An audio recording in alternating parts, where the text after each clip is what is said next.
السلام علیکم ورحمۃ اللہ وبرکاتہ۔ آواز روح میں ایک مرتبہ پھر خوش آمدید۔ کفر اور اسلام، حق اور باطل کے درمیان جو مارکے پیش آئے، ان مارکوں میں غزوہ بدر نمایاں حیثیت کا حامل ہے۔ اس حوالے سے مختلف انٹرویوز میں بارہا سوالات پوچھے جا چکے ہیں۔ ایک سوال غزوہ بدر کے حوالے سے انٹرویوز میں یہ بھی پوچھا جاتا ہے کہ مسلمانوں کو جو شاندار فتح اللہ تعالیٰ نے نصیب فرمائی، اس کے دنیاوی اسباب کیا تھے؟ تو اس کا جواب یہ ہے کہ مجاہدین کی تعداد اور سامان جنگ کی غیر معمولی کمی کے باوجود مسلمانوں کی شاندار فتح تائید الہی کا بین ثبوت تھا۔ تاہم دنیاوی اسباب فتح نظر انداز نہیں کیے جا سکتے۔ یہ بات تو یقینی ہے کہ مسلمانوں کو اللہ تعالیٰ کی تائید حاصل تھی، لیکن اس فتح کے پیچھے کچھ دنیاوی اسباب بھی تھے جن کو نظر انداز نہیں کیا جا سکتا۔ ان اسباب میں سے سب سے پہلا سبب قریش کا نفاق تھا۔ یہ سب سے پہلی وجہ ہے کہ قریش کا باہمی نفاق مسلمانوں کی فتح کا سبب بنا، کیونکہ عتبہ اور کئی دوسرے سردار شروع ہی سے اس لڑائی کے خلاف تھے، اور بنی زہرہ کے لوگ تو رستے ہی میں سے چلے گئے تھے، اس لیے فوج میں یکدلی اور جوش نہ تھا۔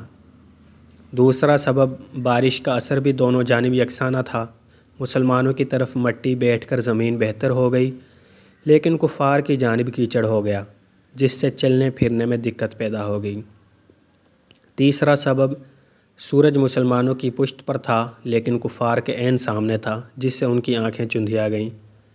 چوتھا سبب یہ تھا کہ مسلمان چڑھائی کی جانب اونچی زمین پر تھے، جس کے باعث ان کی تھوڑی تعداد بھی زیادہ معلوم ہوتی تھی، جو دشمن پر گھبراہٹ طاری کر رہی تھی۔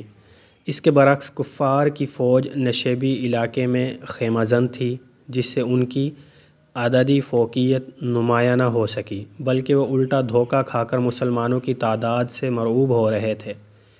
چنانچہ قرآن مجید میں بھی اس کی طرف اشارہ ہے کہ وہ اپنی آنکھوں سے مسلمانوں کو اپنے آپ سے دگنا دیکھ رہے تھے، سورہ آل عمران۔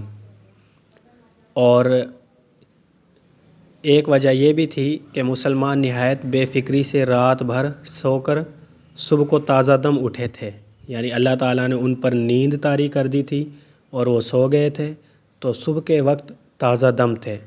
قریش تمام رات بے چین رہے تھے، اس لیے صبح کو ان کی حالت دگرگوں تھی۔ تو یہ دنیاوی اسباب تھے جن کی تعداد 6 ہے۔ ان اسباب کی بنا پر اللہ تعالیٰ نے مسلمانوں کو غزوہ بدر میں شاندار فتح سے ہمکنار کیا تھا۔ اگر آپ کو ہماری ویڈیوز اچھی لگتی ہیں تو چینل کو سبسکرائب، لائک اور شیئر کر دیجیے گا۔ والسلام علیکم ورحمۃ اللہ وبرکاتہ۔